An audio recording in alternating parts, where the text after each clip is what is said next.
মার্চের পর থেকে খেলাপি ঋণের তথ্য প্রকাশ করছে না বাংলাদেশ ব্যাংক। পুনঃতফসিল ও অবলোপনের সুযোগ দিয়ে চাপ মুক্তির আশা।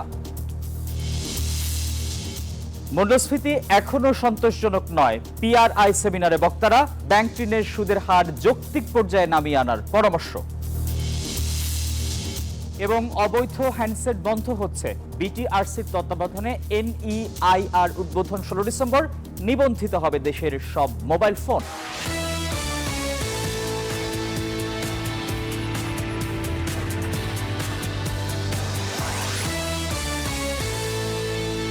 আমন্ত্রণ ব্যবসা বাণিজ্য আর অর্থনীতির সবশেষ খবর নিয়ে নিউজ 24 এর নিয়মিত আয়োজন পূবালী ব্যাংক পিএলসি বিজনেস টাইমে। পুরো আয়োজনে আপনাদের সঙ্গে আছি আমি আসিফ টিপু। শিরোনামগুলো দেখছিলেন, এবারে বিস্তারিত। প্রতি 3 মাস অন্তর প্রকাশ করার কথা থাকলেও ব্যাংকিং খাতে খেলাপির পরিমাণ বেড়ে যাওয়ায় মার্চের পর থেকে খেলাপি ঋণের তথ্য প্রকাশ করছে না বাংলাদেশ ব্যাংক। বরং ঋণ পুনঃতফসিল ও ঋণ অবলোপনের সুযোগ দিয়ে খেলাপির অঙ্ক কমিয়ে দেখাতে চায় কেন্দ্রীয় ব্যাংক। যদিও মুখপাত্র বলছেন এর ফলে তারল্য সংকট কাটার পাশাপাশি হবে খেলাপি ভার থেকে চাপ মুক্তি। আরো জানাচ্ছেন মিনা ফেরদাউস। প্রতি 3 মাস অন্তর খেলাপি ঋণের তথ্য প্রকাশ করে বাংলাদেশ ব্যাংক। সে অনুযায়ী সবশেষ গত মার্চে বছরের প্রথম প্রান্তিকের খেলাপির তথ্য প্রকাশ করা হয়। সেখানে খেলাপি ঋণের পরিমাণ ছিল 4,20,000 কোটি টাকা। এরপর এপ্রিল জুন প্রান্তিকে খেলাপি বেড়ে দাঁড়ায় 5,30,000 কোটিতে। কিন্তু আনুষ্ঠানিকভাবে সেই তথ্য প্রকাশ করেনি কেন্দ্রীয় ব্যাংক। বিশেষ বিবেচনায় মাত্র 2% ডাউন পেমেন্টে খেলাপি ঋণ পুনঃতফসিল করা হচ্ছে। গেল সপ্তাহে প্রকাশিত বাংলাদেশ ব্যাংকের প্রজ্ঞাপন অনুযায়ী বাণিজ্যিক ব্যাংকগুলো মন্দ ঋণ ও আদায় অযোগ্য খেলাপি ঋণ অবলোপন করতে পারবে। এমন সুযোগ দেওয়ায় ব্যাংকের ব্যালেন্স শিট থেকে খেলাপি গ্রহীতার ঋণের তথ্য সরিয়ে রাখতে পারবে স্ব ব্যাংক। মূলত খেলাপির পরিমাণ কম দেখাতেই এমন নির্দেশনা দেওয়া হয়েছে বলে জানায় বাংলাদেশ ব্যাংক। যে ঋণ অবলুপ্ত হয়ে গেছে গ্রাহকের বলার কোনো সুযোগ নেই যে আমার ঋণটি তো অবলুপ্ত হয়ে গিয়েছে, অথবা আমি তো এখন ক্লিন, আমি আবার ঋণ প্রাপ্তির সুযোগ সৃষ্টি হয়েছে আমার ক্ষেত্রে, এটা ভাবার কোনো কারণ নেই। এটা করা হয় মূলত ব্যাংকের অ্যাকাউন্টসটাকে ক্লিন করার জন্য। কোন ব্যাংকের কি অবস্থা, কোন ব্যাংক রাইট অফ করতে পারে, কারণ যে প্রভিশন রাখতে পারেনি যে ব্যাংক, তার তো রাইট অফের সুযোগ নেই। বাংলাদেশ ব্যাংকের এমন সিদ্ধান্তে কেন্দ্রীয় ব্যাংকে রাখা বাণিজ্যিক ব্যাংকগুলোর নিরাপত্তা সঞ্চিতির পরিমাণ কমে আসবে। ফলে ব্যাংকগুলোর খেলাপি ঋণও কমে আসবে। এতে গতি ফিরবে ব্যাংকের বাণিজ্যিক কার্যক্রমে।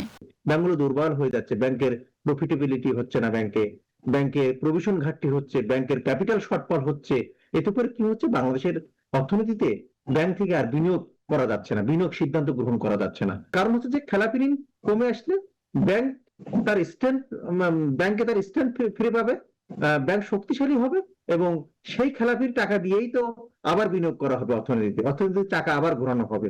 অর্থনীতিবিদদের মতে এসব খেলাপিদের কাছ থেকে টাকা আদায় করা গেলে চাঙ্গা হবে অর্থনীতি। এর জন্য অর্থঋণ আদালতের দ্রুত মামলার নিষ্পত্তির প্রয়োজন বলে মনে করেন বিশ্লেষকরা। মিনা ফেরদাউস, নিউজ 24, ঢাকা। দেশের মূল্যস্ফীতি এখনো সন্তোষজনক পর্যায়ে আসেনি। জোর করে এটি নিয়ন্ত্রণ করতে গেলে চাপ বাড়তে পারে অর্থনীতির অন্যান্য সূচকে। রাজধানীতে বুধবার একটি সেমিনারে এইসব কথা বলেন অর্থনীতিবিদরা। বক্তারা বলছেন বিনিয়োগে গতি না ফেরায় তৈরি হচ্ছে না কর্মসংস্থান। ব্যাংক ঋণের সুদের হার যৌক্তিক পর্যায়ে নামানোর পরামর্শও দেন তারা।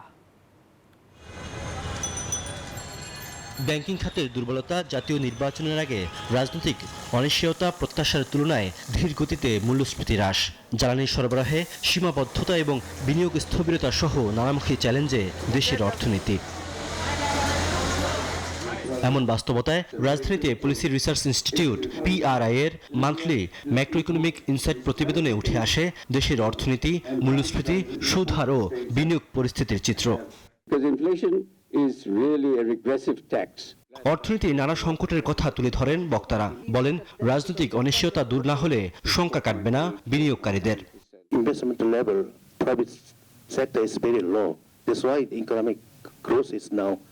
Downward. Very difficult situation. Poverty level, and that's the big challenge.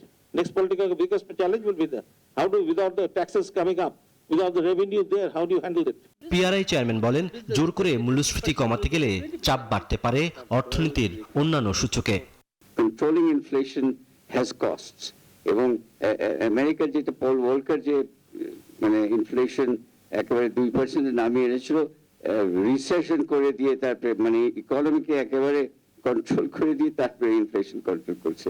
তো আমরা তো এটা করতে পারি না, আমাদের একটু লিমিটেশন আছে। পরিকল্পনা কমিশনের সাধারণ অর্থনীতি বিভাগ জিএডির সদস্য ডক্টর মঞ্জুর হোসেন বলেন, প্রত্যাশা অনুযায়ী বিনিয়োগ বাড়ছে না, সুদের হার যৌক্তিক পর্যায়ে নামিয়ে আনারও পরামর্শ দেন তিনি। বর্তমান সময়ে আপনারা জানেন যে সামষ্টিক অর্থনীতি একটা স্থিতিশীলতা আমরা অর্জন করতে পেরেছি। এটা সেম টাইম যেটা দরকার যে আমরা এগুলোই যথেষ্ট নয় এবং আমাদেরকে আরো এগিয়ে যেতে হবে, যেমন ইনভেস্টমেন্ট সেভাবে এগুচ্ছে না। গ্রাহকের আস্থা ফেরাতে ব্যাংক খাতের কার্যকর সংস্কার প্রয়োজন। একই সঙ্গে জবাবদিহিতা রেখে কেন্দ্রীয় ব্যাংকের স্বাধীনতা নিশ্চিত করার পরামর্শ দেন বক্তারা।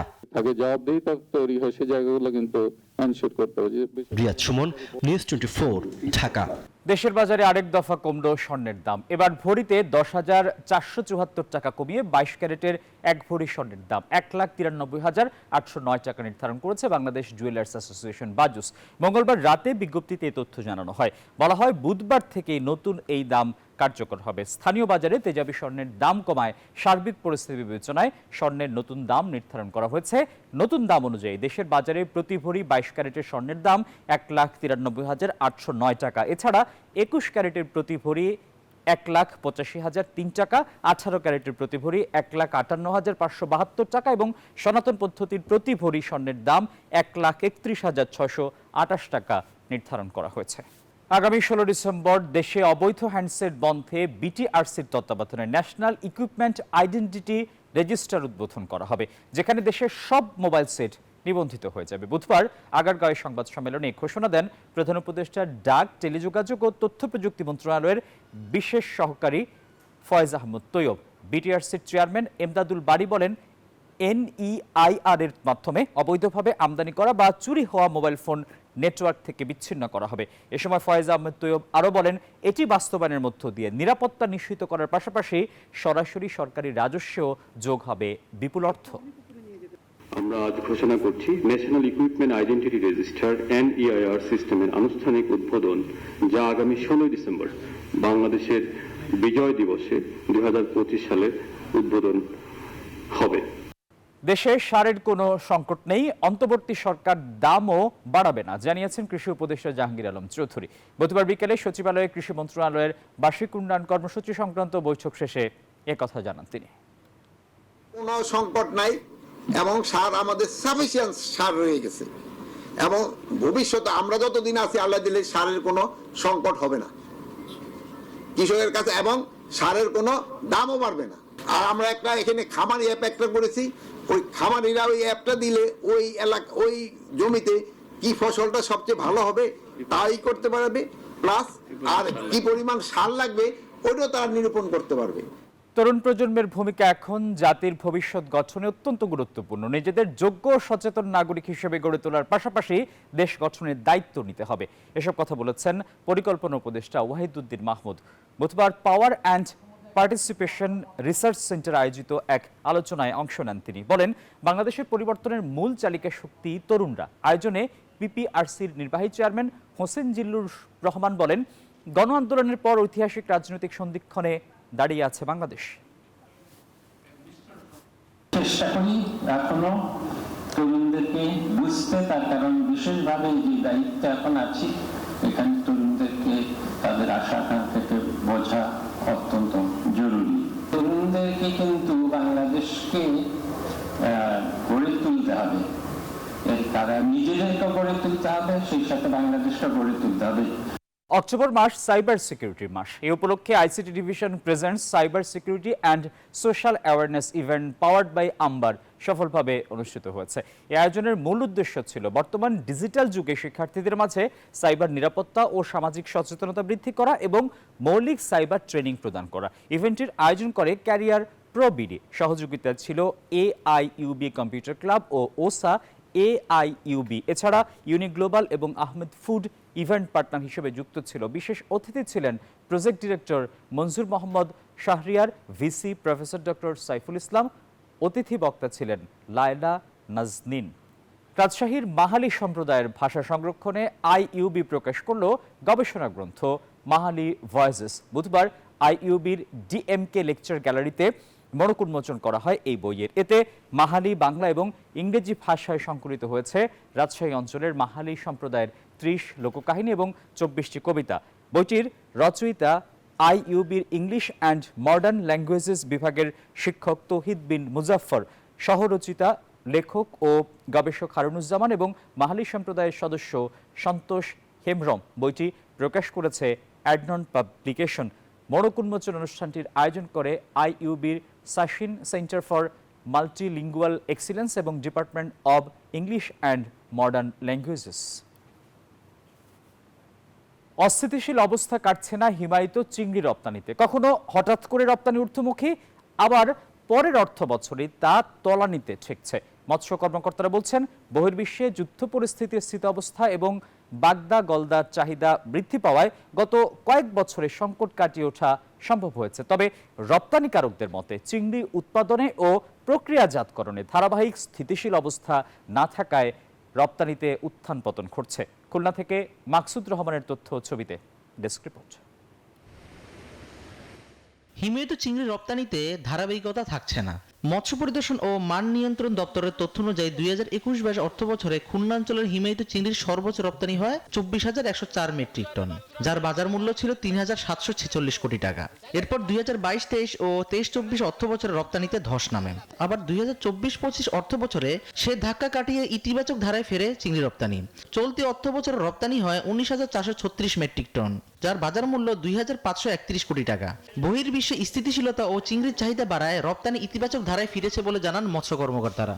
এই মুহূর্তে যুদ্ধ অবস্থাগুলো অনেকটা স্থিতিশীল, যার কারণে উন্নত বিশ্বের যে চাহিদাগুলো ছিল, ক্রেতার চাহিদাগুলো, এগুলো আবার পুনরায় ফেরত আসছে। পোনা সংকট, অবকাঠামো সংকট সহ নানা সীমাবদ্ধতায় রপ্তানিতে উত্থান পতন হয় বলে জানান চিংড়ি চাষি ও মৎস্য কর্মকর্তারাও। দুর্বল অবকাঠামোর ভিতরে আছে যে আমাদের যে খামারগুলো আছে সেখানে গভীরতা কম। খামারগুলোতে যে পানি সরবরাহ হয় যে খালগুলো দিয়ে, ফিডার ক্যানেলগুলো, এগুলোর অবস্থাও খুবই নাজুক।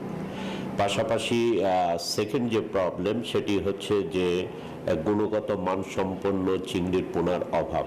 চিংড়ি উৎপাদনে ও প্রক্রিয়াজাতকরণে ধারাবাহিক স্থিতিশীলতা না থাকায় রপ্তানিতে অনিশ্চয়তার কথা জানান মৎস্য রপ্তানিকারকরা। 2013-14 অর্থ বছরের কথা যদি আমরা মনে করি, তাহলে দেখব ওই বছর আমরা 63,000 মেট্রিক টন রপ্তানি করেছিলাম, আয় করেছিলাম। তখন দাম অনেক কম ছিল, তারপরেও আয় করেছিলাম 638.39 মিলিয়ন মার্কিন ডলার। কিন্তু আজ পর্যন্ত ওইটাকে আমরা আর ক্রস করতে পারি নাই।